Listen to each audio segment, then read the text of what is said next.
Have you ever had a dream that was so real, so vivid, that even after you woke, you couldn't tell if it had really happened or not?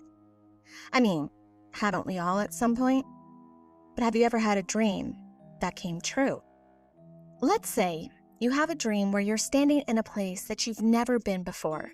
It's an ordinary room, and there is a window that looks out to a street that you also don't recognize. And there's a desk pushed against the corner with a single lamp turned on. You're standing there trying to figure out why this place feels so familiar, even though you've never been to it before. And then you wake up. Later that day, you're scrolling through listings, and a photo stops you cold. This house that you're looking at has the room from your dream. The layout matches your dream, the window, the desk, even the lamp are the same. You try to think if you've ever come across this house before, but you check the listing, and you see that it was just listed hours before you came across it. Now imagine that you dream of death. Welcome to Down the Crooked Path. I'm your host, Amanda Joy. Join me as we dive into eerie and spine-chilling stories that blur the lines between reality and the unknown. From cryptids and mysterious disappearances to true crime, UFO sightings, and paranormal activity. Venture into the unknown and uncover the secrets that lie down the crooked path. For more than a century, researchers have collected reports of what they call crisis apparitions.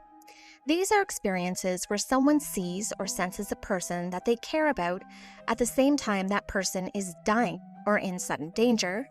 These reports have come from family members, soldiers, and people in public life, and the details tend to follow a very distinct pattern. It starts by somebody seeing someone who shouldn't be there.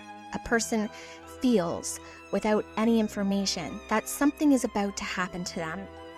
Sometimes there's a message, sometimes there isn't. But what is important is the timing. The term crisis apparition took hold in the late 19th century when investigators began documenting these type of accounts. One early example came from a Union sergeant who said that he saw a soldier standing in the doorway of his cabin late one night. The soldier turned and walked away. The next morning, the sergeant learned that the young man had died the night before. At the same time, he thought that he saw him standing in the doorway. Reports like this have continued into modern events as well. After September 11 attacks, some families said that they sensed or saw their loved ones at the moment that the planes hit the tower. These are waking experiences that people remember very clearly. Of course, not every case involves a large-scale tragedy like September 11. One woman staying in a youth hostel said that she saw a friend move towards her as if trying to reach out. She said that she felt that he had died. When she told her boyfriend, he just kind of brushed it off. But 2 days later, that friend's body was found in the mountains nearby, where he had been hiking. Now, while most of these are waking events, sometimes they do occur in dreams. One woman said that she saw her aunt appear to her in a dream to say specifically that she had died. When she woke up, the phone was ringing. It was a family member calling to tell her that the aunt had just passed away.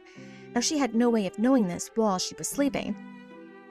Researchers like Edmund Gurney, Frank Podmore, and Frederick Myers have collected thousands of these accounts into the late 19th century. Many people wrote down the time of these experiences and told someone directly after, which made it possible to compare the reports with the actual time of death.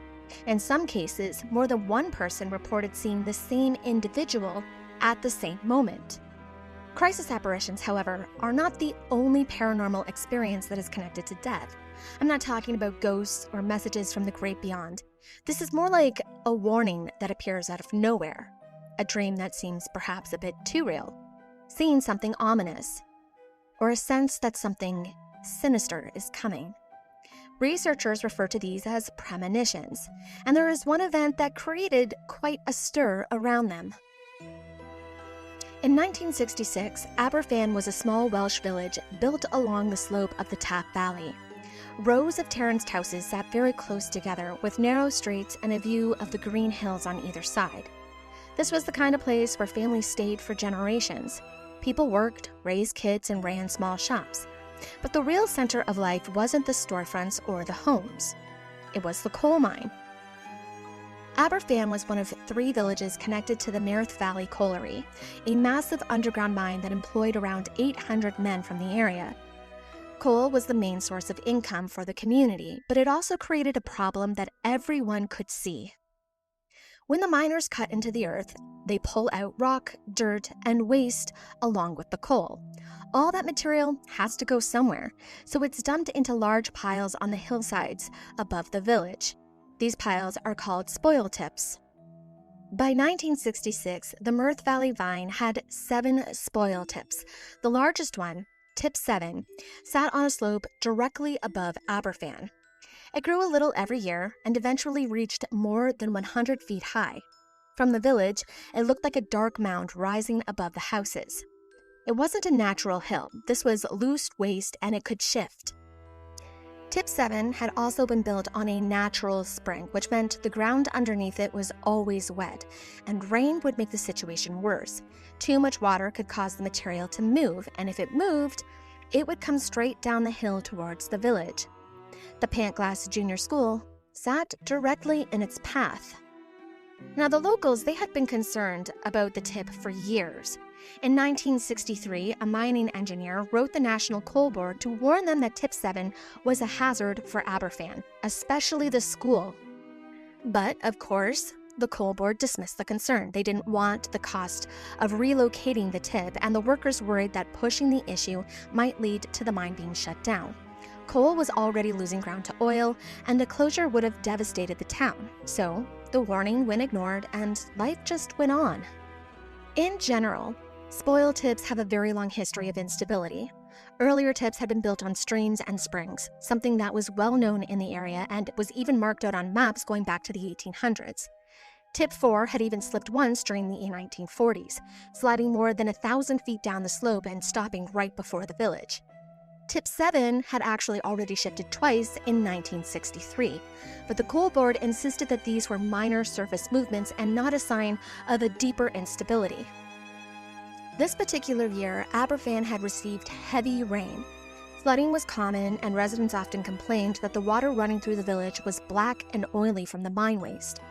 Local officials and the Coal Board discussed drainage problems several times, but no action was taken prior to 1966. All this created a situation where a massive waterlogged pile of mining waste sat directly above the village of 5,000 people. The school was the closest to the slope, and despite years of warning, nothing had been done to make the tip safer. In early October of 1966, the rain started in Aberfan, and it came down for weeks. Storm clouds sat over the valley, and the ground stayed soaked. It didn't let up until the early hours of Friday, October 21st. At around 7:30 that morning, a crane operator named Gwen Brown noticed something wrong with tip number 7. The top of the spoil heap had dropped, not a little, but more like by 20 feet. The crater had formed where the rails normally sat, and the rails themselves had sunken into the hole. Brown wanted to call his supervisor, but there was no phone in the small booth at the top of the slope, so he sent a co-worker down the hillside to report what he'd seen.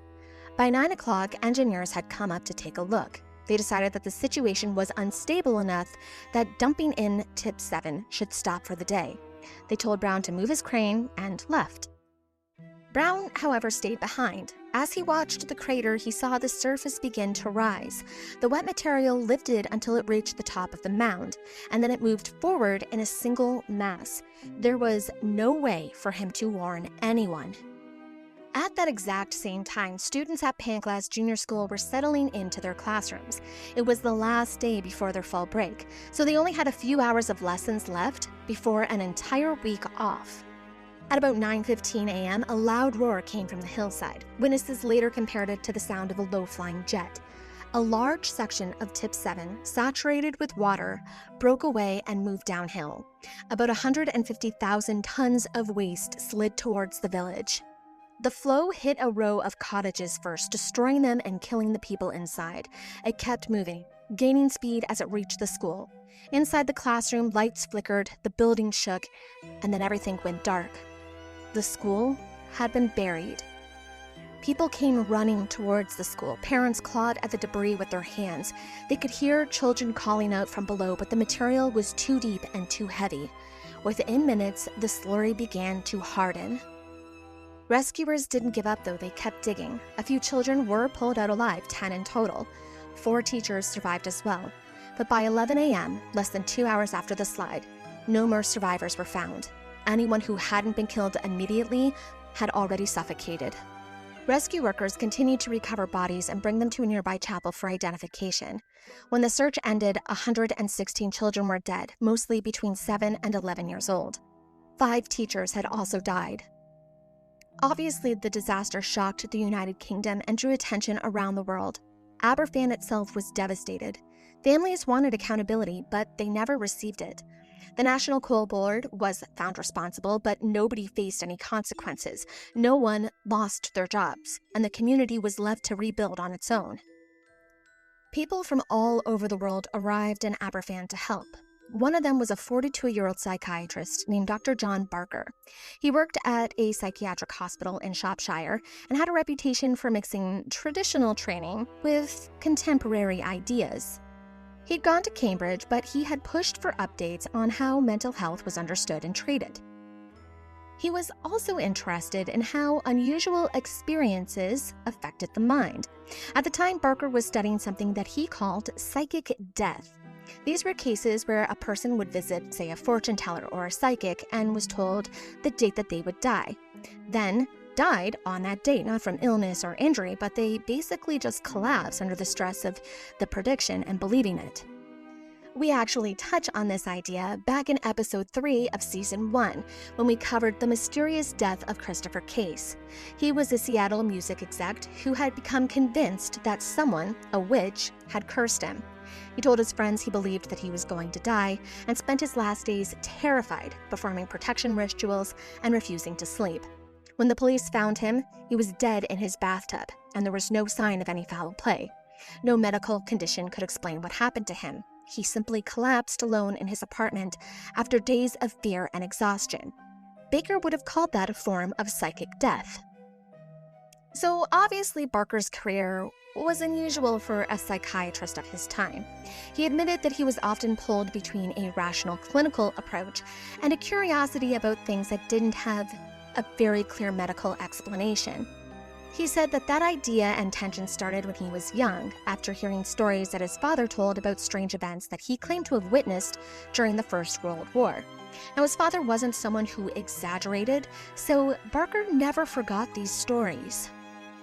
As he got older, though, he became convinced that he had a mild form of extrasensory perception and could sense when something bad was about to happen. That interest in ESP was what led him to the idea of psychic death. He wondered if some unknown psychological or physiological effect could explain why certain people seemed to die after being told that they would. His interest grew after he read a case published in the British Medical Journal in 1965. The patient was a 43-year-old woman who had just come out of a minor gynecological operation. The surgery went well, and she woke up afterwards with no complications. But an hour later, she died from a rare hemorrhage brought on by shock. As it so happened, when she was 5, a fortune teller told her that she would die at 43 years old. The night before her surgery, she told her sister that she didn't think she would survive. Barker had also started hearing rumors that some people in Aberfan had a sense that something horrible had been coming. Given the scale of what happened, he realized that this might be the kind of event where premonitions might be a part of the story. There was also a story about a young boy who had survived the initial slide, but then he died shortly after from shock. While alive, though, he had told people he was convinced he was going to die. Barker wanted to know if that was true, so he traveled from England to Wales only days after the collapse. While he was in the village, he began to hear stories. Parents told him that in the days and hours before the disaster, some of the children had said or done some things that didn't make sense at the time, but did after the accident. One of those children was 8-year-old Paul Davies. The night before the slide, Paul had drawn a picture of people digging through a hillside. At the bottom of the page, he wrote, "The end." His parents didn't think much of it until the next morning, when Paul was killed at the school. There was also 10-year-old Earl Mary Jones. About 2 weeks before the disaster, she had told her mother that she wasn't afraid to die, and that when she did, she would be with her best friends Peter and June. Now, her mom just kind of brushed this off, but the day before the slide, she also told her mom that she had a dream where her school was gone because something black had come down over it. The next day, Mary Jones was killed, and she was in fact buried between Paul and June. Barker hears this, and he kind of connects it with the work that he's been doing with psychic death, only this has raised some new questions for him. Were these coincidences? Were people reacting to something that they couldn't quite name? And if people were sensing danger before this disaster, could they sense it before another one? So the more Barker hears, the more curious that he becomes. It made him wonder if people outside of Aberfan had sensed something too. When he got back home, he reached out to his friend, Peter Fairley, a science writer for the Evening Standard. Barker pitched him an idea.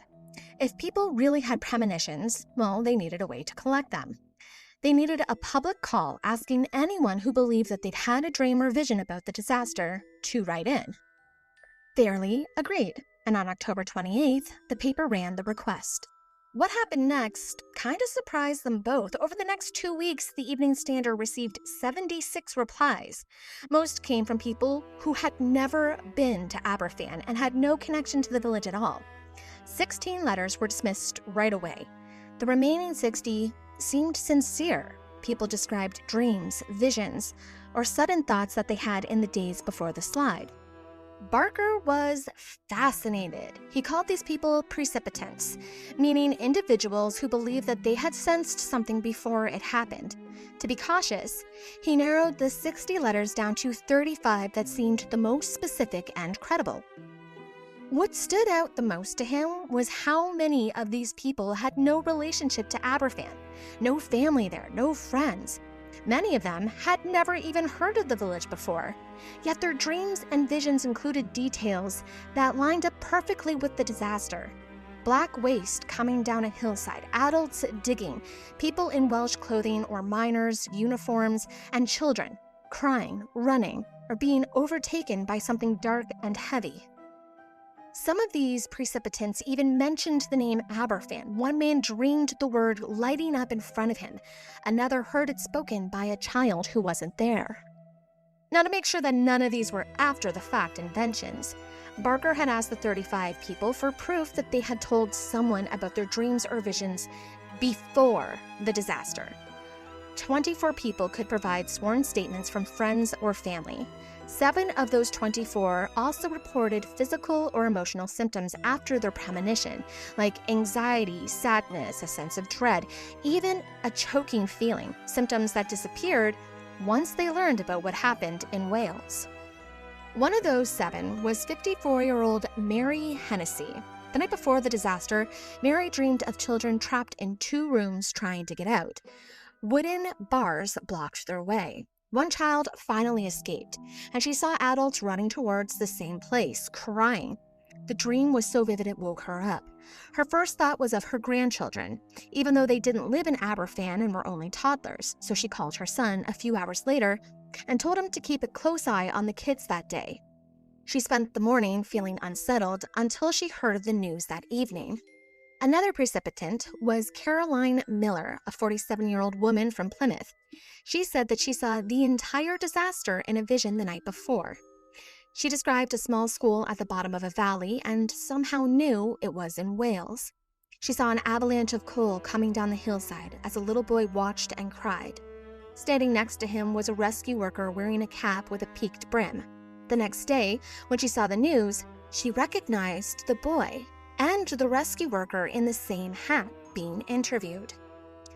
Stories like these only pulled Barker in deeper. As a psychiatrist, he wondered whether people like Mary or Caroline were experiencing something psychological, something physiological, or something else entirely.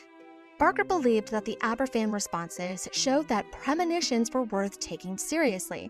If people could sense danger before a disaster, even in vague ways, he wondered whether those warnings could be collected in time to make a difference. The idea became the foundation for what he wanted to build next. To see if premonitions could be used to spot future disasters, he goes once again to his friend Peter Fairley, who worked as the writer with the Evening Standard. They decided to create something called the Premonitions Bureau. Anyone who believed that they had a dream or a vision about an upcoming event could send it in. Fairley arranged for the paper to log each report with a timestamp. Barker set up an 11-point scoring system, 5 points for how unusual the premonition was, 5 points for how accurate it turned out to be, and 1 point for how close it came to the event. He hoped that if enough people sent in warnings, he might be able to notice a cluster that would give him an idea of a date or a place. He also had a theory that he called pre-disaster syndrome. He believed some people could sense what he described as telepathic shock waves before a tragedy. He told his 7 most reliable precipitants from Aberfan experiment to contact him if they felt anything similar again. The Premonitions Bureau launched January of 1967. Reports started coming in almost immediately.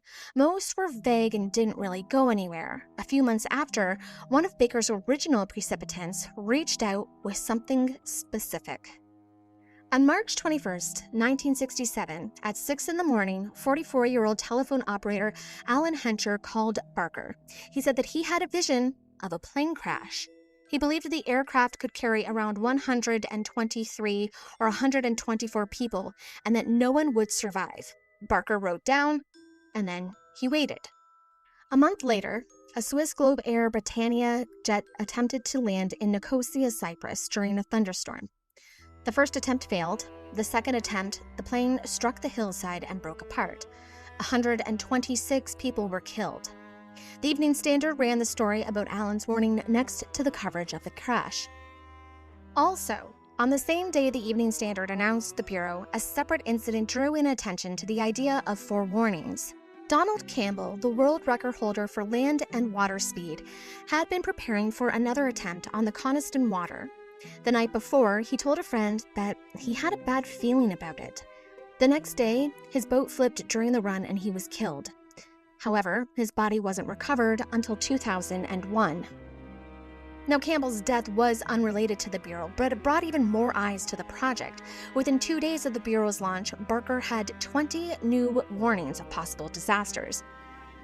While most of the leads didn't go anywhere, Alan's report was different. It had numbers, it had times, and it had clear description. A month after Alan Hencher's plane crash warning, another report came in. This one was from Lorna Middleton.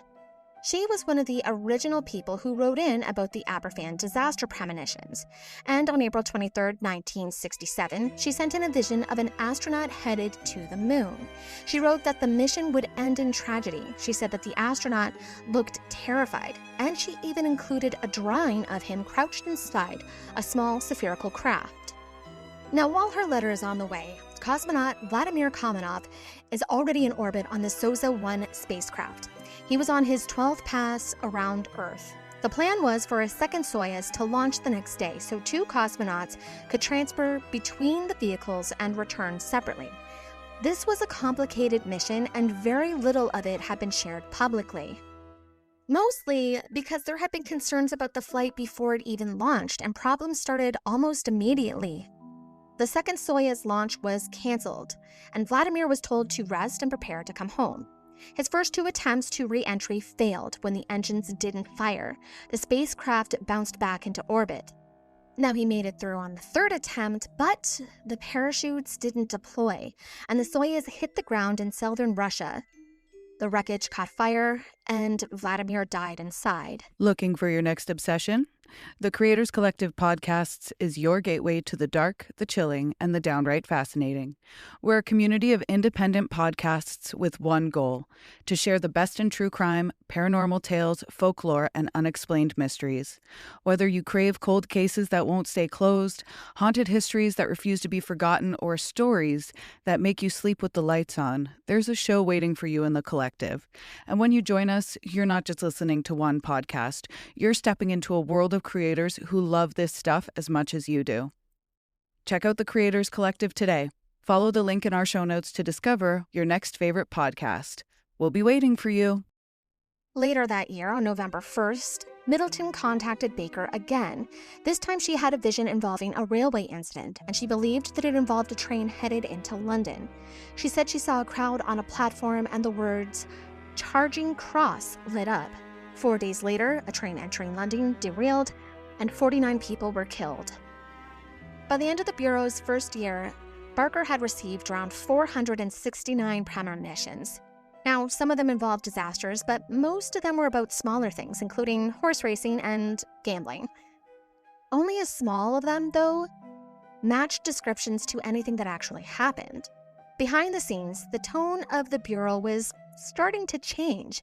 Barker had grown close to some of his precipitants, and now they were sending warnings about him.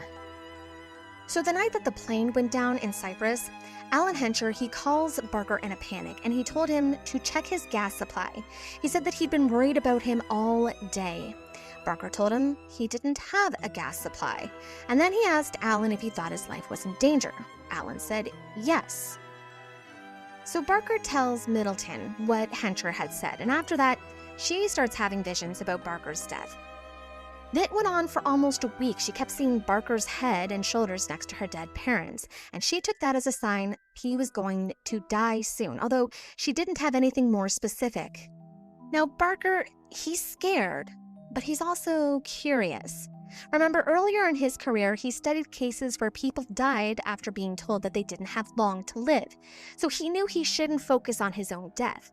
But he also knew that the Premonitions Bureau had never produced anything that could stop a disaster either. Every warning he had collected came with the same problem. There were no dates or details, nothing that anyone could use. Middleton's focus now starts to shift to Robert Kennedy. In March, she started seeing the word assassination connected to him. By June, it was constant. She didn't know the date or the place or who would do it. She only knew that he would be killed. As it happens, Kennedy has been receiving threats during his run for the Democratic nomination in 1968, so the idea itself is not unusual, especially since his brother had already been assassinated. But what made this alarming was the intensity of Middleton's messages. On June 4th, she called the Bureau 3 times, warning about his death, saying the killing was close. Kennedy was shot shortly after midnight on June 6 in Los Angeles. After this, Middleton turns her attention back to Barker. In July, she has another vision. She said that she was having tea with her dead parents. She watched her mother stand up and get into a waiting black car. She believed that this vision was about Barker, so she contacted the Bureau on July 28th to warn them. 3 weeks later, on August 18th, Barker had a sudden brain hemorrhage. He died after reaching the hospital at the age of 44. And with his death, the Premonition Bureau died as well. People, however, have reported premonitions for a long time. Some describe dreams, others describe sudden images or feelings that pop up without warning. The idea itself goes back a long way. Ancient cultures connected these experiences to prophecies and fortune-telling. Ancient writers and philosophers tried to make sense of it, like Aristotle, who looked at dreams that people believed were warnings. He thought most of them were in fact coincidence, but he didn't rule out the possibility that a few might relate to future events. The word precognition appeared in the 17th century, but it became more common in the 19th century when investigators started collecting accounts. One example came from 1883 when a missionary named P. Boylett wrote about an African healer who answered a question he said he had never even spoken out loud. Modern research has not yet produced evidence that precognition works in any sort of measurable way, which makes it kind of hard to prove. Scientists point out that it conflicts with basic idea about cause and effect. Even so, many people still believe in it. Surveys show that a large portion of the public accepts some form of extrasensory perception. Reports about premonitions have continued to appear in different contexts. Some of them involve personal incidents, while others involve major incidents or disasters. The details vary, as does the accuracy. Most of them are pretty vague, but a few do contain specific information. In 1898, an author named Morgan Robertson published a short novel about an ocean liner called the Titan. In the story, the ship was considered unsinkable. However, it struck an iceberg in the North Atlantic, and there weren't enough lifeboats. About 2,500 people died in this story. 14 years later, in April of 1912, the Titanic hit an iceberg on its maiden voyage. It was also described as unsinkable. It was also traveling at almost the same speed as the ship in the book. It struck an iceberg in a similar place. The two ships were close in size and carried the similar amount of passengers, and again, there weren't enough lifeboats and 1,500 people died. People asked Robertson if he had predicted the disaster. Of course, he said he hadn't. He'd known ships and the kind of things that could go wrong at sea, and that was about it. Another big one is going back to the September 11 attacks. There were accounts of people who said that they had dreams or sudden feelings the day before. Some of them described images of buildings on fire. Others said that they described dread without knowing why. A few of them even changed their flight plans. In the book, The Science of Premonitions, Larry Dossey wrote about flights that were hijacked that morning. He noted how empty they were. These were routine routes. They were booked full at the time, but on September 11th, those planes were half full, if not less. Dossey described a woman that he called Becky. She had booked a trip to Orlando for September 11th. As the date got closer, she became very uneasy. On September 4th, she had a dream where she said that she was spinning into blackness. She woke up and wrote a name in her book that sounded like Rooks or Horrocks. She wrote both of them down and a few days later canceled her trip. After the attacks, she learned that the pilot of the plane that hit the South Tower was Michael Horrocks. That matches the names that she had written down in her dream. The rest of her story comes from Dossey and the research that he cited. In 2004, a tsunami hit Southeast Asia. It killed about 230,000 people across at least 12 countries. However, there were hardly any animal casualties. For some reason, all the birds left the coastline. Livestock ran to low ground, elephants moved up, dogs didn't even step outside. Zoos claimed that they had animals pacing back and forth, trying to get out of their enclosures. It's believed by researchers that animals are able to pick up on sounds, pressures, and other movements long before natural disasters or events happen. Animals pick up on the shifts in air pressure, sense low-frequency sound, so they're able to detect things like earthquakes before they actually happen. House pets are also able to predict things in a sense, especially when someone is going to die. Not like a premonition in the way that the Bureau was looking at, but rather they can sense changes in breathing, body temperature, and the smell near the end of life. For example, there was a nursing home in Rhode Island that had a residential cat named Oscar, who would often curl up next to a patient before they died. The staff believed that he was responding to certain physical changes in the person's final hours, most likely their body temperature. There's also the idea of inference. This is basically a guideline for what makes a premonition a premonition. For one, it has to be original. It can't repeat something a person already knows, even subconsciously, so it can't come from a memory. For example, predicting a car crash in an area that has a history of accidents wouldn't be a premonition. If a premonition happens after, someone remembers their dream after, then a person may be able to misremember their dreams and add in details that make them seem more authentic than they actually may be. This makes you kind of look at the Aberfan predictions a little differently. Aberfan had its own history with spoil slides. It happened once in 1914, another happened in 1960, a third happened in 1963. Now, the 1963 slide wasn't large enough to reach the village, but it did put the idea that it potentially could into the minds of the locals. With the idea already there and the idea that kids pick up on everything, if parents had mentioned the risk of a landslide reaching the town, then this wouldn't be something new to the kids. In fact, some of them were probably even old enough to remember the last one.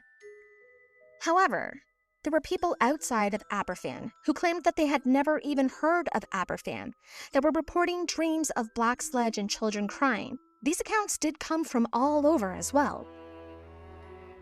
In 1963, the BBC program Monitor aired an appeal from J.B. Presley. He asked viewers to send in experiences that challenged their sense of time. Hundreds of letters arrived. JP was working on a book called Man and Time. He was especially interested in dreams or feelings that looked like precognition, and in cases where something in the present seemed to be caused by an event that hadn't happened yet. The response was huge. There's even a photograph of him staring at a billboard table completely covered in envelopes. Now, those letters didn't just disappear into a drawer. JB used many of them in Man and Time to argue that our sense of time might not be as straightforward as it feels. Decades later, in 2014, writer Francis Spudford went back over these letters, and he linked it to the idea of J.W. Dunn, the engineer who wrote An Experiment with Time.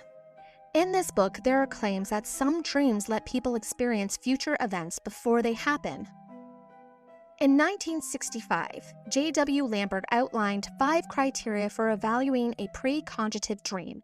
It had to be reported to a credible witness before the event. The time between the dream and the event had to be short. The event had to be unexpected. The dream had to describe something literal, and all of the details had to match. Then in the 1980s, psychologist David Ryback surveyed college students about paranormal dreams. 433 people responded. 290 said that they had experienced something like it. Ryback rejected most of the reports, but he did estimate that around 8.8% of the population might be having actual precognitive dreams. But as far as anyone can tell, no one has been able to stop a death, a disaster, or an event from happening based off of a premonition. They're too vague. They don't give any names, dates, times, or locations. So really, what is the point of having them if you can't stop anything from happening? If you look at premonitions through a psychological lens, it's believed that premonitions are really just your mind working ahead of itself. I'm not talking about a mystical way, more like your brain has been picking up on certain things that you might not have realized, and it's connecting the dots. But because something hasn't happened yet, it doesn't really know what to do with that information. Sometimes you get a feeling about something before it happens. Well, not a sign, it's more like your brain is running through the moment early, almost as if it's trying to get you ready for it. It can happen before a loss, before a hard conversation, or before something you don't want to deal with.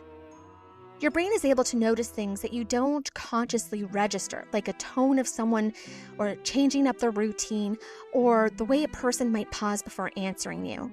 The conscious part of your mind is slow. The rest of you isn't. And if you're stressed out, not only are you less likely to take notice of certain things, but your brain might try to push certain things forward. It can force you to look at things that you may be avoiding, and that may show up like a dream or a feeling, or who really knows. Okay, but what about premonitions that involve people you don't know? Like Middleton definitely didn't know Kennedy personally. Well, it's not like the Kennedys weren't unknown to the world. You heard stories about them all the time back then, heck, even now. They were public figures, and your brain is still picking up on cues. Let's look at the math. There are about 8 billion people on the planet. Every day, someone has a weird dream or a bad feeling about something happening somewhere. Now, most of the time, this never means anything, but once in a while, one of those dreams has a detail, no matter how small, that matches with a real-world event. And when that happens, it tends to feel like it meant something, like the dream was telling you something, when really your brain was just remembering something nuanced. You have hundreds of dreams, and nothing ever really happens. None of them ever really come true. So the one time that it does, that one detail that actually happens, well, how could you not feel or think some sort of way about it? Of course, that would jolt you. And your brain hangs on to it because it feels unusual. We are surrounded by news all day, disasters, accidents, violence, it's constant. And your mind absorbs it all, even if you think you really aren't paying attention. So when you dream about something happening to someone you don't know, it's usually pulling from that background noise. There's also the idea that some people might share more mentally than they realize.